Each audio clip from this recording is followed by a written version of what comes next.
살아 역사하셔서 오늘 또 사망 권세를 이기시고 부활하심으로 영원한 승리를 하신 예수 그리스도를 찬양과 경배하기 위하여 주의 전으로 나왔습니다. 우리의 삶이 언제까지나 추위와 어둠만 있을 것 같았지만은 하나님의 섭리 가운데 있는 초목들도 자신들의 푸르름을 통하여 부활의 경험을 세상에 알리고 있습니다. 모든 만물을 창조하심은 하나님께서 우리를 위한 것임에 감사드립니다. 거룩한 주에 모인 우리들은 예수 그리스도의 부활을 믿고 영생을 확신하는 주의 백성들입니다. 부활의 소망이 가득한 이 예배가 성령과 진리가 함께 하도록 십자가의 보혈로 정하게 하여 주시옵소서. 이 모든 것이 오직 주의 은혜입니다.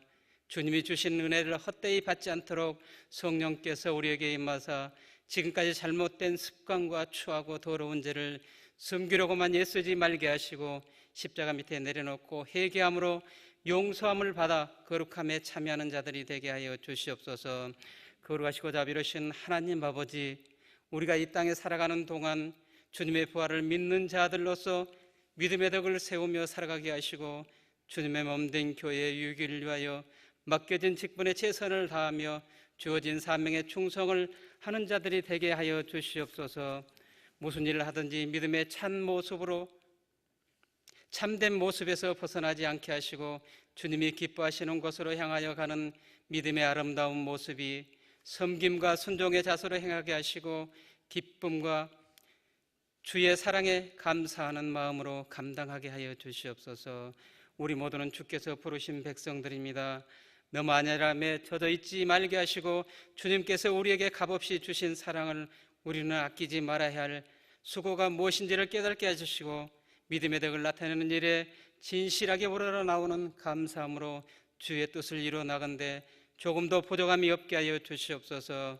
지금까지 살아온 것이 주의 은혜였음을 고백합니다. 오직 믿음으로 십자가 붙들고 살아가는 복된 인생이 되게 하여 주시옵소서.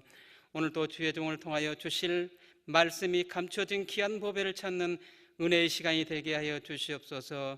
쉼없이 봉사하는 손길들을 기억하시며 그들의 흘리는 땀방울의 수고가 주님 앞에 서는 그날의 빛난 영광이 되게 하여 주시옵소서. 자기를 날마다 부인하고 자기 십자가를 지고 나를 따르라 하신 예수 그리스도의 이름으로 기도합니다. 아멘. 여호수아 7장 1절과 12절입니다.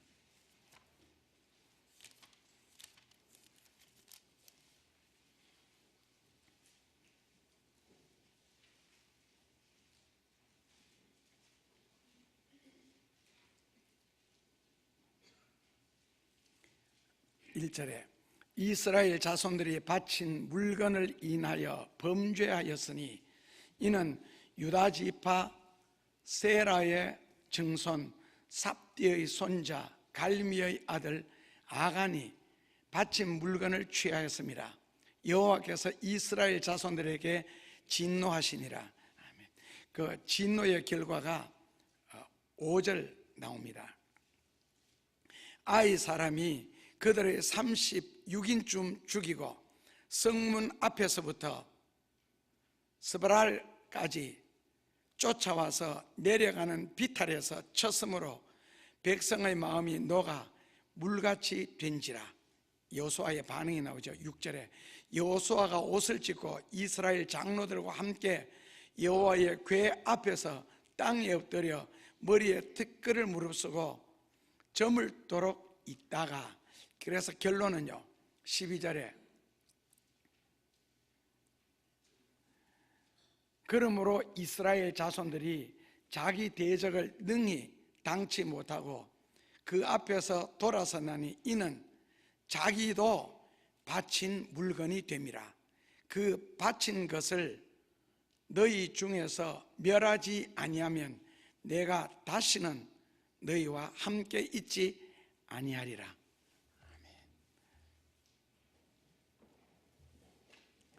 러시아의 한 황제는 늘 변장을 하고 민심을 살피면서 백성들 속에 스며들었습니다.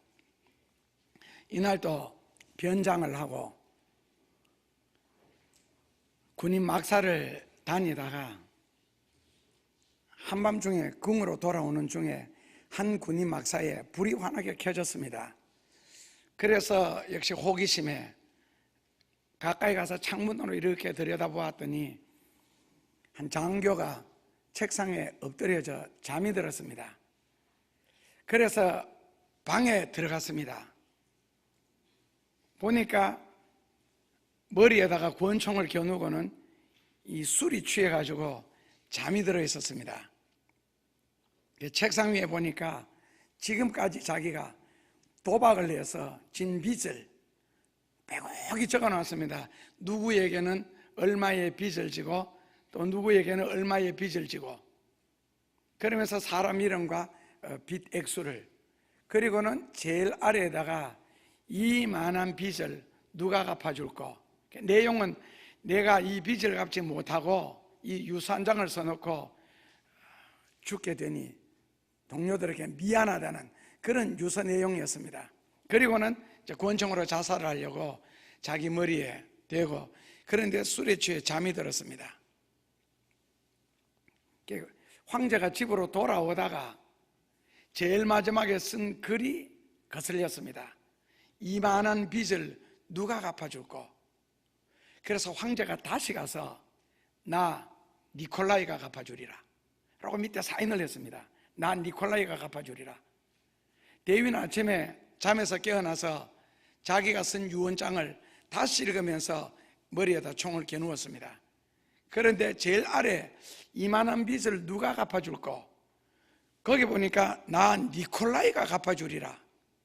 이거 분명하게 자기가 쓴 글이 아닌데, 글씨체도 자기 것이 아닌데 도대체 누가 썼다는 말인가? 그러면서 계속 반복해서 읽었습니다. 고개를 갸우뚱거리면서 누가 썼을까? 하는데 잠시 후에 노크 소리가 들렸습니다. 문을 열고 한 사람이 들어왔습니다. 황제가 궁으로 돌아가자마자 가방에다가 그 사람의 빚진만큼 돈을 가득 담아 보냈습니다. 그리고 나중에는 니콜라이 황제의 근위병으로 차출이 되어서 신실한 부하가 되었다는 그런 내용입니다. 이 대위에게 그 빚은 더 갚을 수 없는 빚, 그러니까 어떤 생명과 바꾸어야 할 빚입니다. 자살할 수밖에 없는. 그런데 이 많은 빚을 누가 갚아줄까? 그런데 그 빚을 갚아줄 사람이 나타났었던 거죠. 자, 다시 우리 자신을 돌아본다면은 우리가 아무리 큰 죄를 짓고 아무리 많은 빚을 졌다 할지라도 그것을 용서해 주실 수 있는 분이 계신다는 겁니다. 내가 지은 죄보다가, 내가 진 빚보다가도 훨씬 더 큰 은혜, 훨씬 더 큰 축복, 훨씬 더 큰 능력이 있다는 겁니다. 베드로가 예수님을 맹세하면서 저주했잖아요. 수제자로서 도저히 있을 수 없는, 도저히 용서가 될 수 없는, 그럼에도 불구하고 예수님의 사랑이나 예수님의 용서는 베드로가 맹세하며 저주하기까지 부인한 것보다가 더 컸다는 겁니다. 그러기에 베드로는 용서를 받을 수가 있었고, 그 베드로는 다시 태어난 인생을 그분을 위하여서 죽기까지 충성을 할 수가 있었습니다. 만약에 우리가 죄 때문에 괴로워하고 죄 때문에 고통스러워하고 죽을 수밖에 없는 처지에 있다면 마지막 유언은 나의 이 모든 죄를 누가 갚아줄까? 아마 우리가 잠든 사이에, 고민하는 사이에 나 예수가 갚아주리라 사인이 떨어질지도 모르죠. 나 예수가 갚아주리라. 이 말씀은 예수님을 믿는 자들에게는 큰 복음입니다. 이것은 빚 문제뿐만 아니라 질병 문제, 삶의 문제뿐만 아니라 생명에 관한 모든 전 영역에 있어서 예수 그리스도라는 그 이름 자체가 바로 복음입니다. 그저께 금요일 날 오전에 누가 문자가 왔습니다. 어릴 때부터 종종 그래 왔는데 40살이 넘도록 유지되어 와서 병명을 알아봤더니 모소낭이랍니다. 저도 생전 처음 들었습니다. 막 꼬리 뼈에 있는 뭐 아픈 거 잘 모르겠고 모소낭이에요. 그래서 진물이 계속 나는데 나을 줄 알고 기다렸는데 어릴 때부터 지금까지 유지되었으니까 목사님 기도 부탁드립니다 하고 왔어요. 근데 금요일 저녁 예배에 참석했습니다. 근데 영감이라는 거 있잖아요. 사람에게는 설교하는 도중에 한번 눈이 부딪혔습니다. 그러니까 속으로 이건 낫겠다 했는데 집에 가서 밤 11시 30분에 문자가 왔습니다. 진물이 멈추었다고. 그걸로 끝났습니다. 그리고는 킹크랩도 휴가가 없고 라면도 아직까지 안 끓여주고. 그런데 딱 그 밑에 한 문장에 글자 하나 더 왔습니다.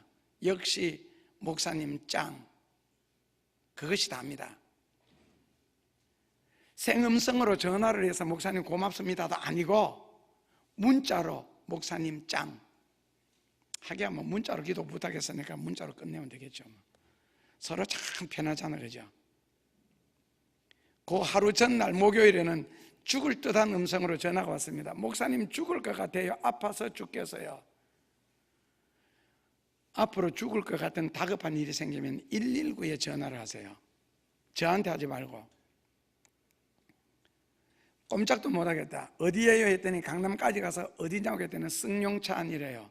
그래서 쓰러지세요 그랬죠. 그리고는 기도하자고 전화기에다 대고 목요일 저녁 예배 멀쩡하게 참석했습니다. 예배 잘 드리고 집에 가셨습니다.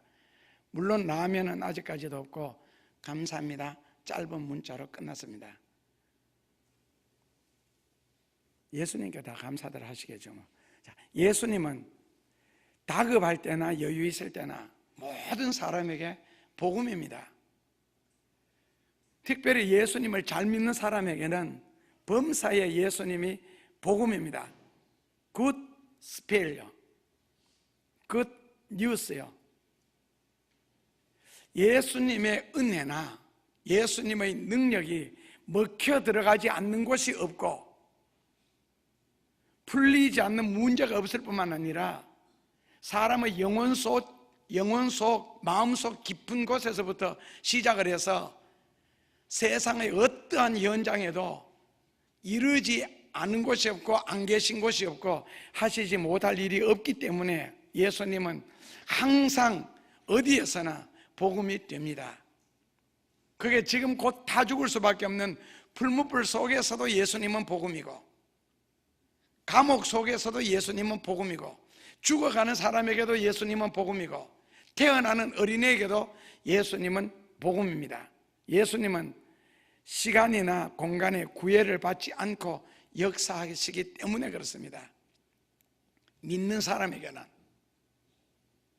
그런데 성경에 보면은 이 복음이라는 굉장히 놀라운 소식, 완전한 능력이 있음에도 불구하고 그 복음을 영접하지 못하고 복음의 그 복을 받지 못하고 망하거나 저주받는 이들이 있습니다. 바로 오늘 7장 1절요 여호수아에 이스라엘 백성들이 하나님께 바친 물건에 대하여 범죄하였더라. 바친 물건에 대하여 범죄하였더라. 그 다음에 사무엘상 2장에 보면은 엘리의 두 아들 홈니와 비느하스가 바친 제물에 대하여 먼저 취하는 범죄를 하였더라. 결국에는 아버지와 함께 죽임을 당했고요. 그리고 사도행전 5장에도 보면은 아나니아와 삽비라가 바칠 물건에 대해서 범죄를 했습니다. 바칠 물건에 대해서 바치면서 범죄를 했고 바칠 것을 두고 죄를 지었습니다. 결론은 부부가 따로 죽임을 당했습니다. 그러니까 결국 복음은 모든 사람들에게 먹혀 들어가서 스며들어서 어떤 이에게는 한없는 능력, 한없는 축복, 한없는 사랑, 한없는 은혜를 공급해 줄 수도 있고 모든 삶의 문제를 해결할 수 있는 근간이 되는 능력이 될 수도 있는데 어떤 이들에게는 그 기쁜 소식 복음이라는 것을 가지고 망하거나 죽임을 당할 수도 있습니다. 오늘 여호수아 7장 1절에 분명하게 죄는 아간이 지었습니다. 그런데 성경에는 뭐라고 표현했어요? 이스라엘 백성이 바친 물건을 인하여 하나님께 범죄하였노라. 이스라엘 나라, 이스라엘 국민이 범죄했다고 그렇게 썼습니다. 왜요? 이스라엘은 한 개인을 한 나라, 국민 전체로 보고 국민 전체를 한 개인으로 봅니다. 이걸 일컬어서 공동체라 그러죠. 그래서 한 사람의 죄가 하나님의 진노를 불러일으켜서 온 백성에게 임할 수도 있습니다. 그러니까 다윗의 한 명의 범죄로 말미암아 예루살렘에서부터 백성들 7만 명이 죽임을 당했습니다. 7만 명을 죽기까지 다친 사람은 얼마나 많겠어요? 상처받은 사람은 얼마나 많겠고, 한 명의 죄가 한 나라에 미쳤습니다. 오늘도 아간의 한 명의 죄가 하나님의 진노를 불러일으켰습니다. 결국 아간의 한 명의 죄 때문에 군사 수십 명이 죽임을 당하고 이스라엘 백성들의 간장이 서늘하게 녹았습니다. 더 이상 전쟁할 의기가 다 없어질 정도로. 그리고는 도망을 갔습니다. 결국 원인 제공자 아간도 아골골 쪽에서 부모님과 아들들과 딸들과 타던 말들과 아간의 소유로 있는 소떼와 양떼들도 다 죽였습니다. 그러니까 3대 7족을 멸하는 것이 아니고 씨를 말렸습니다. 이것이 성경이 처벌하고 심판하는 방법입니다. 씨를 말립니다. 왜요? 다른 사람에게 죄를 짓지 못하게 하는 교훈으로서. 그리고 죄인의 자식들은 죄이기 때문에, 왜 어른들 이야기할 때 보면 저런 말씀하시죠. 나쁜 피를 타고났다. 실제로 나쁜 피가 있습니다. 그러니까 자식들은 부모의 얼굴이라 그럽니다. 그러니까 그 자식을 보면은 그 부모님을 알 수가 있습니다.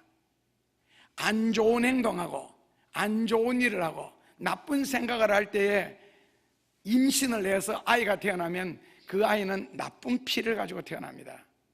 그리고 그렇게 삽니다. 자식을 보면은 부모님 바로 파악할 수가 있습니다. 세상에서는 뭐 친구를 보고 친구를 알라 그러는데 그거는 유유상종이라는 의미고요. 그래, 나쁜 피를 타고나기 때문에 신앙도 삶도 사고방식도 나쁜 피가 흐르는 겁니다. 이걸 요즘에는 이제 DNA라 그러죠. 그러니까 자식들이 다 그런 것은 아닌데, 안 그러면 유별나게 부모의 나쁜 피가 흘러가는 자식이 있어요. 뭐 자식이 만약에 5이다. 그 중에 1명 정도는 꼭 물려받습니다. 희한한 거 물려받습니다. 이상한 거 물려받고. 결국 자식들이 잘 된다는 것은 부모가 좋은 피를 타고났고 부모가 바르게 살아서 그렇습니다. 그래서 우리 목회자들은 그 목회자를 심판이라는 엄청난 단어 말고 이 평가를 할 때 보는 것은 그 목사님 바로 밑에 자식들을 보면은 바로 알 수가 있습니다. 목사님 자녀들을 보면은 그 목사님을 바로 알 수가 있습니다. 교회를 얼마나 크게 목회하느냐 적게 하느냐, 도시교회냐 시골교회냐를 떠나서 그 자식의 아버지인 목사님이 하나님 앞에 정말 진실하게 성실하게 정말 하나님 앞에 반듯하게 사느냐, 아니면은 아무리 많은 것을 이루고 큰 것을 이루었다 할지라도 자식 보면 하나님 앞에서는 당신은 아니야. 그러니까 자본주의 사고방식으로 돈 많으면 훌륭하다, 그게 아니라는 거죠. 돈 많이 버는 동안에 너무 많은 사람을 잃었고 너무 많은 사람에게 욕을 먹고 미움을 당한다는 거예요. 그 자본주의식 사고방식 말고 성경적으로 사람을 평가할 때 그렇다는 겁니다. 결국 아간이라는 한 사람 때문에 온 이스라엘이 패망하는 사실을 볼 수가 있습니다. 그러니까 오늘날에 있어서 교회도 그렇고 가정도 그렇고 한 개인에게 있어서도 마찬가지입니다. 어려울 때 어려운 이유가 있습니다. 힘들 때는 힘들 이유가 있습니다. 그것을 인간적으로 처리하느냐 영적으로 처리하느냐 결과는 다릅니다. 그런데 오늘 하나님께서는 여호수아를 통해서 강대한 여리고 성을 무찌르는 놀라운 승리를 가져다 주셨습니다. 그것도 돌 하나 던지지 않고요. 하루에 한 바퀴씩 돈다, 마지막 날 7바퀴 돈다 하는 단순한 그 사실 하나 가지고 승전가를 부르도록 했고 찬양을 하도록 했습니다. 그런데 그 찬양 소리가 채 끝나기도 전에 여리고성의 10분의 1밖에 안 되는 그 아이성에서, 이름도 아이성이잖아요. 어른성이 아니고 여지없이 패망을 했습니다. 원인은 아간의 불순종이다. 그러니까 앞으로 들어갈 모든 성, 여리고뿐만 아니고 아이성도 앞으로 점령할 모든 성에서는 절대로 물건을 취하지 마라. 어떤 것도 취하지 마라. 사람도 취하지 마라. 다 멸절시켜라. 피가 나쁘기 때문에. 그런데 거기서 이제 옷과 금덩어리에 눈이 어두워졌죠. 그래서 아간의 불순종 때문에 결국 이스라엘 전체의 간담이 서늘했다. 그리고 앞으로 전쟁 의욕이 다 끊겼다. 아간이라는 이름의 뜻은 골칫거리 혹은 귀찮게 한다는 뜻입니다. 그러니까 사람도 이름 잘 지어야 됩니다. 골칫거리, 귀찮게 한다. 역시 사람이 사는 곳에는 그런 골칫거리 사람이 있는가 봐요. 오늘 주번에 나오는 것처럼 대책 없는 인간, 골 때리는 인간, 귀찮게 하는, 나와 아무런 상관도 없는데도 아주 골 때리고 귀찮게 하는. 아이성의 전쟁에서 실패를 했을 때 여호수아는 절대로 작전 실패다, 용기 부족이다, 경험 부족이다, 그런 걸 생각하지를 않습니다. 여호수아가 제일 먼저 생각한 건 뭐겠어요? 분명히 하나님 앞에 죄를 지었다. 어떤 일이든지 안 풀리고 잘 안 될 때에 만약에 하나님을 믿는 사람 같으면은 왜 안 풀릴까? 왜 안 될까? 이유가 뭘까? 왜 망했을까? 그것을 인간적으로 분석하면 답이 안 나옵니다. 꼭 하나님 앞에 무릎을 꿇고 해결해야 할 문제입니다. 그러니까 왜 하나님이 하나님의 자녀가 하는 나의 일, 내가 하나님의 자녀인데 왜 축복을 하시지 않으셨을까? 왜 안 되게 하셨을까? 왜 막으셨을까? 왜 꼬이게 하셨을까? 왜 나를 도와주려고 하는 사람들의 마음을 다 막아서 도와주지 못하게 하셨을까? 이런 걸 생각하고 고민하고 하는 것이 바로 기도입니다. 그리고 하나님 앞에서 그렇게 물으셔야죠. 내가 하나님 앞에 지금 특별한 죄도 없는데 하나님이 왜 막으셨느냐고, 혹시나 내가 뭐 죄를 지은 것이 있느냐라고. 하나님이 답을 가지고 계시기 때문에 인간적으로 아무리 노력을 해도 이룰 수가 없고 답을 찾을 수가 없는 일들이 비일비재합니다. 하나님의 자녀들에게는요. 그러니까 우리가 하나님의 자녀라고 믿고 하나님이 우리 아버지라고 믿는다면 여러분들이 살아가는 인생은, 우리가 2014년도 5월 10일 주일 나설교에 보면은 사람은 어떻게 생겼을까 하는 그런 설교 제목이 나갔습니다.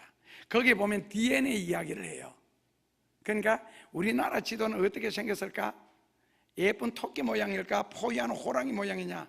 옛날에는 호랑이로 다 했죠. 백두산에서부터 내려오는 그 태백산에, 소백산에 이르기까지 그 줄기 등성 때문에 이건 호랑이의 그 털, 까만 털 자국과 같다, 이런 식으로 했는데 요즘에는 예쁜 토끼라고 훨씬 더 기울어집니다.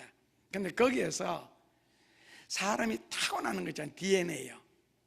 근데 거기 보면 예를 들어서 사과 씨앗 하나가 땅에 떨어졌을 때에 믿음이 없는 사람은 사과를 쪼개어 놓고 그 속에 씨앗이 몇 개 들었느냐를 헤아리는 것은 믿음이 없는 사람들이나 과학적인 사람들이 하는 짓이고, 믿음이 있는 사람은 사과 씨앗 하나 속에서 앞으로 맺혀질 수십만 개의 사과를 헤아리는 겁니다. 사과는 1년에 평균 3,000개를 엽니다. 10년 열면은요 3만 개가 됩니다. 보통 사과나무는요 20년, 25년씩 그냥 둡니다. 그러니까 그 작은 사과 씨앗 하나 속에 그렇게 많은 열매를 상상하고 추측하고 헤아리는 것이 그게 믿음 있는 사람이 하는 일이고, 하나님이 아브라함에게도 자식을 주시기 전에 뭐를 지시하셨어요? 해변가에 가서 모리아를 헤아려봐라, 하늘을 쳐다보고 별들을 헤아려봐라, 앞으로 너 후손이 그와 같으리라. 자식을 주시기도 전에. 그러니까 아브라함 가슴 속에는 하늘의 별을 바라보면서 바닷가에 모래를 바라보면서 앞으로 내 후손이 저렇게 되리라. 자, 그런데 사과 씨앗 하나 속에는 사과의 굵기, 사과의 색깔부터 시작해서 맛까지 다 포함되어 있습니다. 사과 씨앗 하나 속에서도 온갖 것들이 다 내재되어 있는데, 하나님께서 우리를 이 세상에 보내실 때에 아무 목적도 계획도 없이 그냥 어쩌다가 어른들끼리 좋아하다가 성관계에서 내가 태어났다, 그거는요 회의론자들이 하는 이야기입니다. 허무주의에서 말하는 거고, 신학에서 성경에서는 그렇게 가르치지를 않습니다. 분명하게 목적이 있어 나를 이 세상에 내보내셨다. 그래서 성경에는 극단적인 말씀이 있죠. 길에 버려진 돌 하나라도 목적 없이 만들어진 것은 없다. 그렇다면 우리예요, 하나님의 자녀고, 그렇다면 하나님의 자녀가 하나님의 계획을 따라서 하나님의 목적에 의해서 우리가 이 세상을 태어났는데, 이 세상을 살아가면서 하나님의 사랑을 받고 하나님의 복을 받고 하나님의 도움을 받고 은혜를 받고 하나님의 인도를 받는 것은 지극히 당연한 일인데, 애굽에서 나왔으면 가나안에 들어가서 적과 꿀이 흐르는 그 땅에서 누리며 사는 것이 하나님이 자녀에게 주신 선물인데, 그 가는 과정 속에서 왜 막힐까? 왜 졌을까? 왜 오히려 수십 명이 죽었을까? 내가 앞으로 하나님의 영광을 위하여 축복된 길로 가는 길에 있어서 힘드는 일, 어려운 일이 생겼을 때 왜 이럴까? 그걸 가지고 무릎을 꿇으셔야지요. 그렇지 않으면요 평생 같은 전철을 밟습니다. 평생 개밥에 꿀밤 도듯이 다람쥐 쳇바퀴 도듯이 돌 수밖에 없습니다. 왜 하나님 앞에 무릎을 꿇으셔야 돼요? 자, 우리의 믿음이 하나님은 나의 인간의 생사화복을 주장하시고 흥망성쇠를 하나님이 다스리신다. 하나님이 인간의 생사화복, 흥망성쇠 재미 하나도 없지요. 나의 생사화복, 나의 흥망성쇠를 하나님이 다스린다면 그 하나님 앞에 무릎을 꿇으셔야죠. 그래서 여호수아는 땅에 무릎을 꿇었습니다. 지금 이스라엘 백성들이 행진하는 과정은 우리의 인생이고 여호수아를 우리 자신이라고 생각한다면, 물론 아간이 우리 자신이 될 수도 있습니다. 무슨 일이든 잘못되었을 때, 되어야 할 일이 되지 않았을 때, 골치 아픈 일이 생겼을 때, 힘들고 귀찮은 일이 생겼을 때 무릎을 꿇고 회개하면서 내가 무엇을 잘못했는가. 예를 들어서 인간적으로는 우리가 수없이 잘못하고 실수할 수도 있습니다. 죄를 지을 수도 있습니다. 그러니까 우리는 죄인입니다. 그러나 인간적인 소소한 죄나 실수나 잘못 때문에 하나님은 절대로 망하게 하거나 죽이지를 않습니다. 다만 성경에는 완전히 패망을 시키거나 죽이거나 하실 때는 반드시 거룩할 성에 대한 죄입니다. 그래서 혹시나 힘들거나 어렵거나 고통스러운 일이 생겼을 때 하나님 앞에 바칠 물건을 안 바쳤거나 바치면서 죄를 짓거나 아니면 다른 거룩할 성을 꼭 생각하셔서 한번 회개해 보십시오. 답은 하나님이 가지고 계시기 때문에 하나님이 반드시 응답해 주시거나 인도해 주실 겁니다. 만약에 여러분들이 스스로 기도를 해서 답을 못 찾으시면서 계속적으로 어려우면은 예수님을 대신해서 답을 줄 수 있는 사람이 있습니다. 간단합니다. 문자 넣으세요. 전화하셔도 되고요. 답을 찾아서 그 다음에는 그걸 해결해 나가야지, 모르는 채 계속 갈등하고 방황하고 괴로우면은요 끝이 없습니다.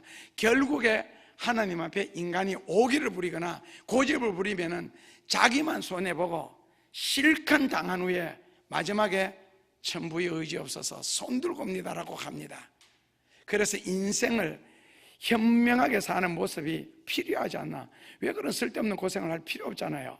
답이 있는데 왜 답을 못 찾고 괴로워해요? 하나님이 여호수아에게 말씀하셨습니다. 일어나라. 어찌하여 너가 여기 엎드려져 있느냐?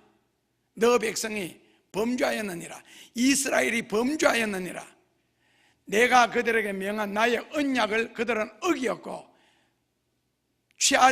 취하지 말란 물건을 취하였고 도적질하였고 사기하여 자기 기구 가운데 두었느니라.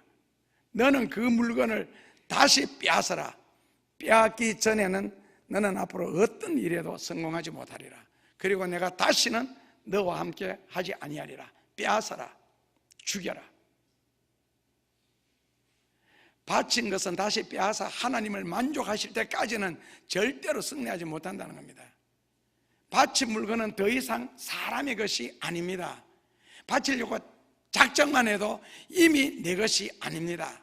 그런데 그것을 내 것이라고 생각할 때 거기서 바로 범죄가 되는 거죠. 그렇다면 그때부터는 오늘 이런 식으로 됩니다. 그러니까 하나님의 물건을 취하였기 때문에, 취하지 말아야 할 물건을 취하였기 때문에 이겨야 할 자리에서 졌고, 취해야 할 자리에서 취하지 못하였고, 이루어져야 할 자리에서 이루어지지 아니했고, 심지어는 전쟁에서까지 패하였습니다. 역시 여호수아의 판단이 옳았습니다. 그러면 그렇지, 하나님의 백성의 가는 길을 이유 없이 막지는 않으셨을 텐데, 그리고 여호수아는 바로 일어나서 행동으로 옮겼습니다. 그리고는 제비 뽑기했습니다. 7장 1절에 참 재미가 있죠. 아간이 여리고성에서 옷을 취하고 금을 취하였다, 이렇게 하면 간단한데 누구까지 나와요? 아간의 아버지 갈미가 나오고, 그 아버지의 아버지 삽디가 나오고, 그 아버지의 아버지의 아버지 세라까지 나옵니다. 그러니까 조상을 확 훑어내리는 거예요. 이런 이유는 뭐예요? 다 죽입니다. 다 죽입니다. 죄를 지은 아간만 죽이는 것이 아니고 아간의 핏줄을 다 없애는 거예요. 왜? 나쁜 피를 가지고 있으니까 아간이 이런 짓 하는 거 아니냐, 싹 다 죽입니다. 그래서 아버지, 할배, 더할배 다 나오는 거예요. 아간이 그 죄를 지을 때에 설마였겠죠. 아무리 죄하지 말라 했어도 설마 이거 하나 아무도 모르게 죄해서 자기 집 갖다 감춰놨는데 누가 알겠나.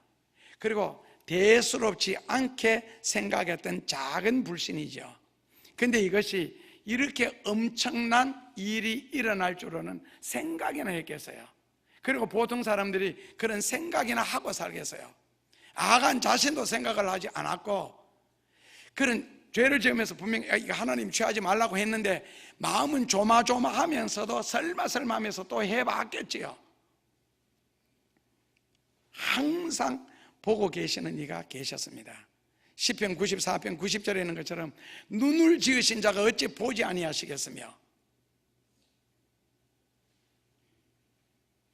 그래서 하나님께서 우리에게 베풀어 주실 수많은 은혜와 풍성한 축복들을 왜 꺼리시겠어요? 주시는 걸 꺼리시겠어요? 그리고 꺼리실 이유가 뭐가 있습니까?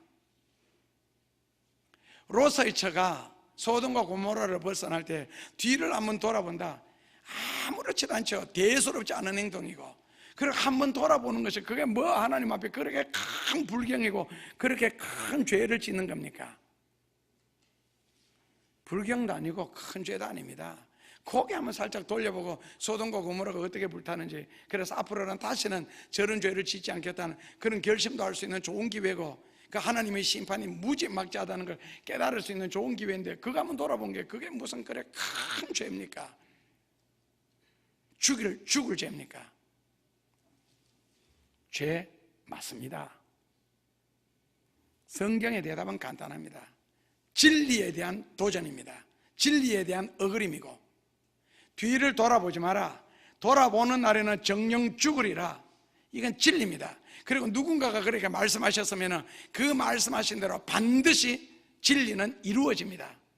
그래서 롯의 처가 뒤를 돌아본 것이 자기는 인간적인 입장에서는, 휴머니즘에서는 아무것도 아니다, 별것 아니다, 대수롭지 않다. 그러나 진리는 참이기 때문에 돌아보는 자는 반드시 죽으리라. 그렇기 때문에 진리대로 죽이는 겁니다. 그게 누구 입장에서 생각하느냐에 서 따라 다르죠. 사람의 입장에서 생각하면 그럴 수도 있지. 그러나 진리는 그럴 수도 있지라는 타협을 하지 않습니다. 돌아보면 죽으리라. 결국에는 그 한번 돌아보는 일에 있어서 로스이처는 목숨을 걸어야 했습니다. 죽였으니까요. 그러니까 결국 하나님의 말씀에 대한 불신이나 거룩함에 대한 죄는 완전히 망하든지 죽음을 각오하든지 걸으셔야 할 수 있는 죄들입니다.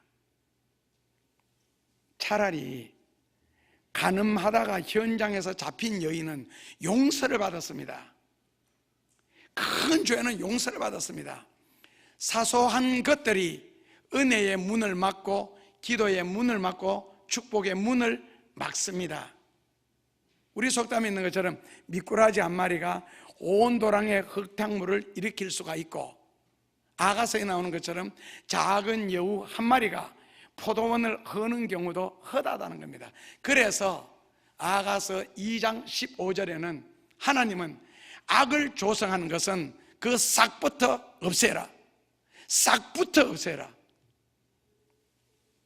문제거리를 일으키는 것은 작은 것이라도 미리 없애라는 겁니다.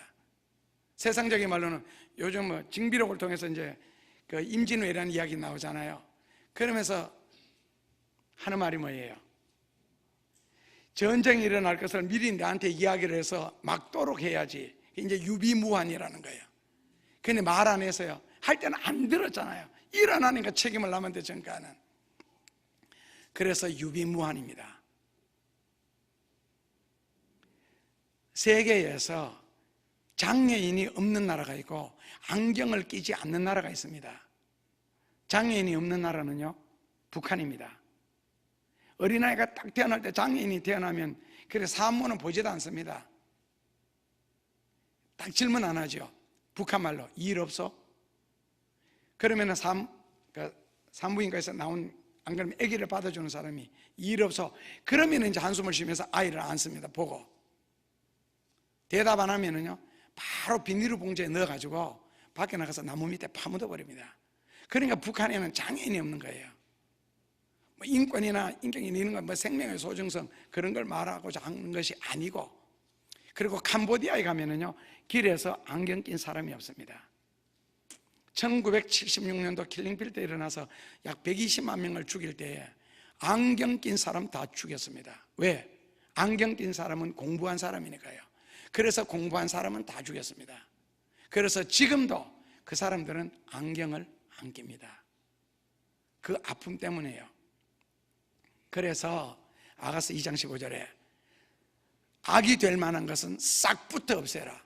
그러니까 우리 마음속에 나쁜 생각, 악한 생각 들면은 그때부터 처리를 해야지, 그걸 자꾸 욕심 잉태한 적 죄를 낳고 죄가 장성한 적 이런 식으로 키워나가면은 하나님이 인간을 책망하시는 그 순서가 있잖아요. 사람마다 다릅니다. 어떤 집은요 재물부터 없애는 집이 있습니다. 어떤 집은요 자식을 칩니다. 아프도록 한다든지 하여튼 이상하게 만들든지.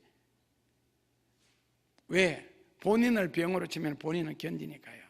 그래도 부모는 자식한테 제일 예민하니까. 그런 경우들도 있습니다. 거기까지 갔는데도 2단계를 걷는데도 못 깨달으면 그 다음에는 본인에게 오지요. 그때는 벌써 늦습니다. 그러니까 마음속에 이건 안 좋다, 양심에 가책된다, 이거는 누가 없을 때 쉬쉬 해가면서 하는 말을, 그 사람이 나타났을 때 말 못할 이야기 같으면 처음부터 안 하셔야죠. 생각조차도 안 하셔야죠. 싹부터 없애라 그랬거든요. 아가서에서는. 한 번은 제가 경주에 있을 때 우연한 게 어머니가 막 문을 두드려요. 나가보니까 입을 벌리셨는데 목구멍에 고등어 가시가 하나 찔려 있어요. 마침 보이는 부분이라서 젓가락을 넣어가지고 집어서 뺐거든요. 걸리는 어머니가 말씀도 잘 못하시고 입도 못 다물고 생선가시 하나 목에 찔린 것 때문에. 군대에서 훈련받을 때 그때는 우리는 통일화라 그랬는데 운동화 속에 작은 돌 하나 들어가죠. 구보할 때 그거 꺼낼 시간 없습니다. 얼마나 고통스러운지 아십니까? 작은 거 하나, 모래 하나 들어간 것이. 하나님이 죄를 증오하시는 이유는, 죄는 큰 죄든 작은 죄든 하나님의 모든 능력을 맡기 때문에 그렇고, 그리고 하나님의 의로운 성품 자체가 죄는 싫습니다. 그래서 인간적으로 짓는 죄는 용서받을 수 있는 길이 항상 있습니다. 왜냐하면 죄가 있는 곳에는 하나님의 좋은 역사, 축복된 역사를 하시지 않습니다. 그래서 요한일서 3장 21, 2절에 거기도 보면 사랑하는 자들아, 만일 우리 마음이 우리를 책망할 것이 없으면 하나님 앞에서 담대함을 얻고 무엇을 구하든지 그대로 받으리라. 그 앞에서 그의 계명을 지키고 하나님이 기뻐하시는 일을 하는 것이, 하나님이 기뻐하시는 일을 행하였음이니라. 그러므로 하나님의 자비하심을 너무 싼 값으로 받아들이시면 안 됩니다. 오늘 여호수아 1장 5절에요. 하나님은 여호수아에게 너의 평생에 너를 당할 자 없으리니 내가 모세와 함께 있던 것 같이 너와 함께 있으리라. 그러나 7장 12절에 그 바친 것을 취한 자를 너희 중에서 멸망시키지 않는 동안에는 내가 다시는 너와 함께 하지 않겠다. 그러니까 앞에서는 하나님이 너를 대적할 자가 없다, 내가 모세와 함께 하듯이 너와 함께 하겠다 하셨지만은 죄를 짓는 순간에 내가 다시는 함께 하지 않겠다. 왜? 바친 것에 대한 범죄 때문에. 그래서 성경에나 바쳤다 그라는 말은 두 가지 뜻이 있습니다. 하나님 앞에 바쳤다, 첫째로는요 하나님에게 구별되어 온전히 드렸다는 뜻이고, 둘째로는 완전히 파멸시켜 철저하게 없앤다라는 뜻이 있습니다. 그게 바쳤다는 뜻입니다. 오늘 본문의 교훈은요, 사람 속에 들어있는 작은 악한 때문에 인생의 참패를 당할 경우도 있다는 겁니다. 그래서 민수기 12장 3절에 보면은 모세는 유대 민족 지도자고, 그리고 세상에서 가장 온유한 자인데 그 모세가 백성들 앞에서 한번 객기를 부렸죠. 내가 너희들 앞에서 물을 내랴 그러면서 이제 반석을 친 겁니다. 하나님은 물을 내라고 명하라고 시켰거든요. 그런데 내가 너희들 앞에 물을 내랴, 그리고 반석을 쳤을 때 그 다음에 바로 하나님이 모세에게 말씀하셨습니다. 너는 반석에서 물 나도록 명하라고 했는데 너는 나의 명을 어기고 반석을 쳤다. 그러므로 너는 가나안에 들어가지 못하리라. 다 그 한 번의 죄가 40년 동안 광야에서 이스라엘 백성들을 인도했고, 40년 동안 광야에서 애굽에서 그는 공부를 했고, 80년 그리고 40년 동안 광야에서 기도를 했고, 120년의 삶이 하나님의 말씀 한번 불순종한 것, 이거는 진리는 거룩한 것에 대해잖아요. 성경도 거룩함. 바로 그 자리에서 너 가나안에 들어가지 못하리라. 아셨죠? 인간적인 죄는 현장에서 가늠하다가 잡혀도 용서를 받고 살인자도 용서를 받습니다. 거룩함은 절대로 하나님이 용서하시지를 않습니다. 그 거룩함에 대해서 죄를 지으려거들랑 목숨을 내어놓든지 지옥 갈 각오를 하든지 완전히 망할 작정을 하시고 난 뒤에는 거룩함에 대해서 도전을 하거나 죄를 지으시면 됩니다. 그러니까 차라리 다른 죄는 많이 짓는 것 괜찮습니다. 괜찮은 것이 아니고 용서를 그냥 편하게 받을 수 있지만 거룩함은 절대로 안 됩니다. 그러니까 성경에서 그런 두 가지 각도에서 죄의 역사를 보면은요, 하나님이 그 거룩함에 대해서는 굉장히 단호합니다. 심지어는 누나가, 형님이 동생한테 짓는 그 미리암이나 그 아론이 같은 선지자급이면서도 모세에게 힐난을 할 때는 하나님이 용서를 하지 않았습니다. 그 자리에서 바로 문둥이를 만들어서 내보냅니다. 바로 저주를 하시죠. 그러니까 절대로 하나님은 거룩함에 대한 것은 용서치를 않습니다. 그래서 만약에 아간이 우리 속에 들어오면은 우리 힘으로 물리치기는 굉장히 힘들거든요. 자기 속에 들어있기 때문에요. 차라리 밖에 있는 원수 같으면 대적이라도 하겠지만은 속에 들어오게 되면 못 이깁니다. 그래서 귀신이 들어간 사람은 스스로 귀신을 쫓아낼 수가 없습니다. 친구 하나는 전화 오면 그래요. 야, 중고등학교 친구니까 상배 내 속에 귀신이 들어왔는데 막 이렇게 하는데 내가 물리쳤대요. 보름 있다가 또 전화 옵니다. 귀신이 또 들어왔는데 이거 어떻게 하면 좋노? 그렇게 어떻게 하는 방법을 인간적으로 가르쳐주면 했대. 또 물리쳤대. 근데 좀 있으면 전화 또 옵니다. 친구야, 내 이때까지 인간적으로 시켜본 것은 노력하라고 했는데 너 안 돼. 목사님 찾아가. 네 속에 네 때문에 귀신이 들어왔는데 네 친구가 된 그 귀신이 왜 네를 버리고 가겠니? 절대로 안 돼. 목사님한테 또 공부해. 아니면 너그 교회 기도 많이 하는 사람들하고 같이 올려 기도해. 우리 속에 한번 욕심이 딱 생겼죠. 참 물리치기 힘듭니다. 예를 들어가 식탐이 생기잖아요. 진짜 잘 안 고쳐집니다. 왜요? 자기 속에 있기 때문에. 그래서 하나님의 도움이 꼭 필요하다는 거죠. 그래서 히브리서 4장 15절에 보면은 하나님이 우리 약함을 아시기 때문에 기도를 들어주신다는 말씀이 있고, 히브리서 2장 18절에 예수님이 온갖 고난을 다 겪으셨기 때문에 어려움 당하는 우리를 너무 잘 이해하시기 때문에 나도 너를 넉넉히 도우리라. 그래서 잠언 28장 13절에서요, 죄를 숨기는 자는 절대로 행동하지 못하리라. 그래서 죄는 숨길 것이 아니고 오기 부릴 것이 아니라 회개해야 될 거지요. 그래서 십자가의 보혈의 능력이 필요합니다. 제 세상에 쾌락이라는, 쇼핑이라는 그런 아간 때문에 고통당하는 사람 많지요. 그런 아내 때문에 고생하는 남편들이 많고, 고집이나 성경적이지 아니하는 엉뚱한 취미생활 같은 그런 아간 때문에 인생에 후회하는 경우도 많습니다. 아간 때문에 주님을 슬프게 하고, 아간 때문에 하나님의 능력이 중단되고, 그 아간 때문에 하나님의 축복이 중단되는 경우들도 있습니다. 그래서 그 아간 때문에 무늬만 신자인 경우도 있습니다. 그래서 승리하는 신앙생활을 하지 못합니다. 그 복음이라는 귀한 것 가지고 있으면서 아간에 의해서 막히기 때문이에요. 그래서 삶의 거의 모든 문제의 답은 밖에서 찾기보다는 이미 내가 답을 가지고 있는 경우가 많습니다. 그래서 이 아간이 한 일을 우리 속에서 내치기 전에는 나는 너와 함께 하지 아니하리라. 오늘 본문이 주는 교훈은요, 하나님의 말씀을 어기고서는, 진리에 대해 도전하고서는, 진리에 거스리고서는 절대로 아무것도 할 수 없다는 것.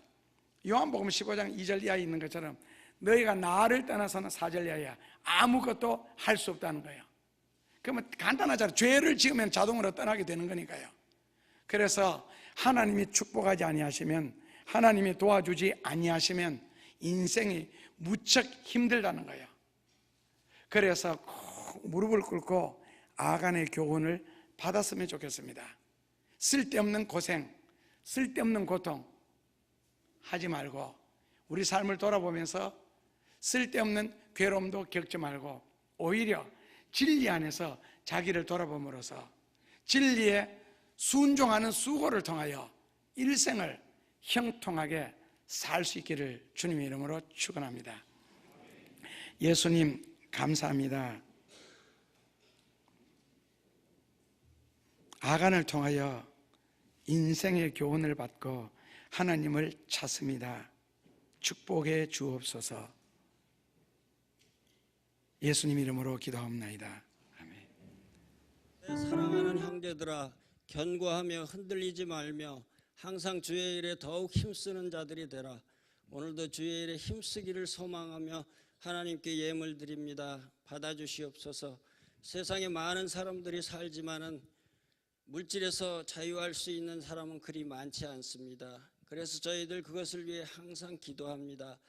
믿음으로 기도한 자 받은 줄 알라 하셨지만 우리는 기도하고 걱정하고를 반복하면서 삽니다.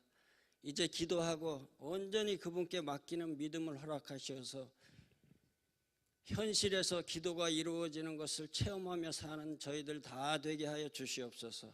예수님의 이름으로 기도하옵나이다. 아멘. 예수님 감사합니다.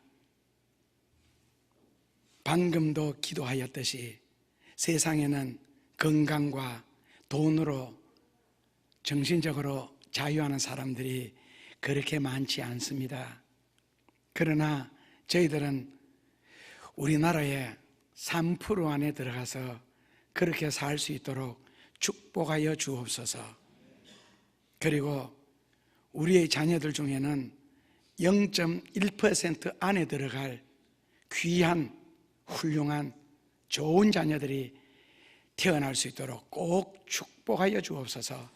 그리하여 하나님 나라와 주의 영광과 이 나라와 이 민족을 위하여 섬기며 봉사할 수 있는 위치에 이르도록 꼭 축복하여 주옵소서. 하나님 앞에 첫 열매를 드리고 11조로 신앙 고백을 하며 감사로 천국을 침노하며 선교로 하나님을 기쁘게 하려고 애쓰는 손길들이 있습니다. 삶들이 있습니다. 꼭 정성을 따라 천배로 축복하여 주시고 저희들의 중심을 따라 은혜 베풀어 주옵소서.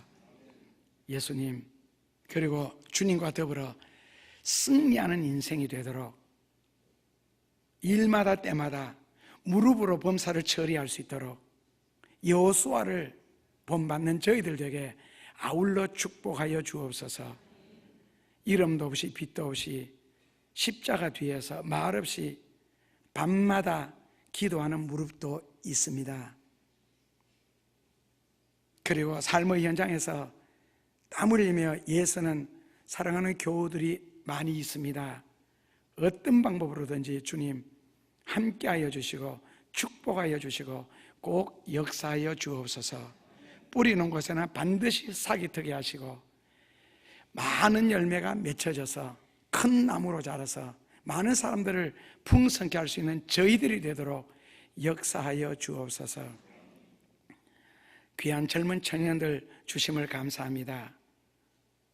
구요한, 이미영, 엄은 주님의 생명책에 하나님의 손바닥에 이들의 삶을 꼭 새기시옵소서.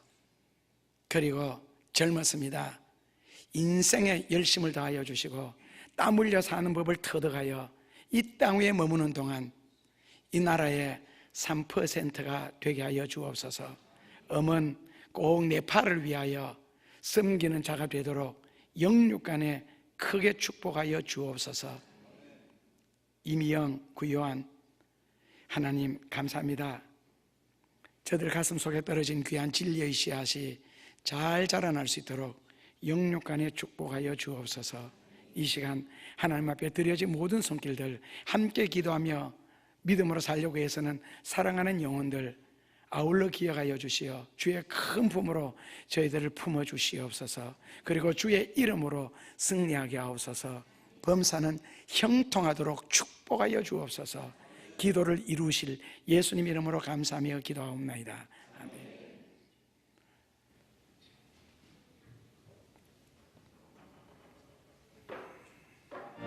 자, 어른들은 희망이 없으니까 국민의 몇 프로가 되라고요? 어른들은 3%입니다. 어른들은 지금 0.1%, 1% 안 됩니다. 어른이기 때문에 그냥 지금 삶 속에 축복받아서 3% 안에 들어갈 수가 있습니다.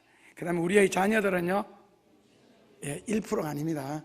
0.1%입니다. 기도하겠습니다. 이제는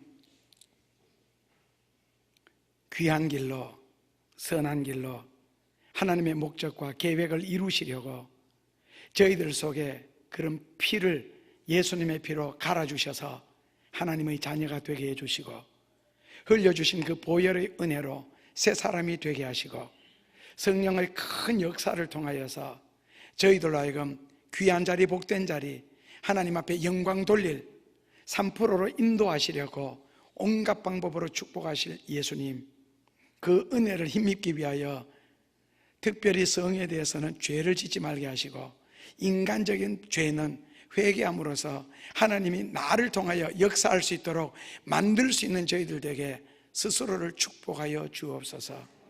그리고 하나님의 놀라운 계획, 저희들을 통하여 꼭 이 땅 위에 이루시옵고, 성령의 놀라운 역사 또한 저희들의 머리 위에, 삶의 현장 가운데, 가정 속에, 범사에 함께 하셔서 축복하여 주시옵기를 간절히 축원하옵나이다. 아멘. 자, 사람이 호흡이 있는 동안에는 반드시 희망이 있습니다. 왜냐하면 하나님의 역사는 언제 어디에서 어떻게 일어날지 모르기 때문에. 여러분은 지금도 숨이 붙어 있습니다. 고로 희망이 있습니다. 감사합니다.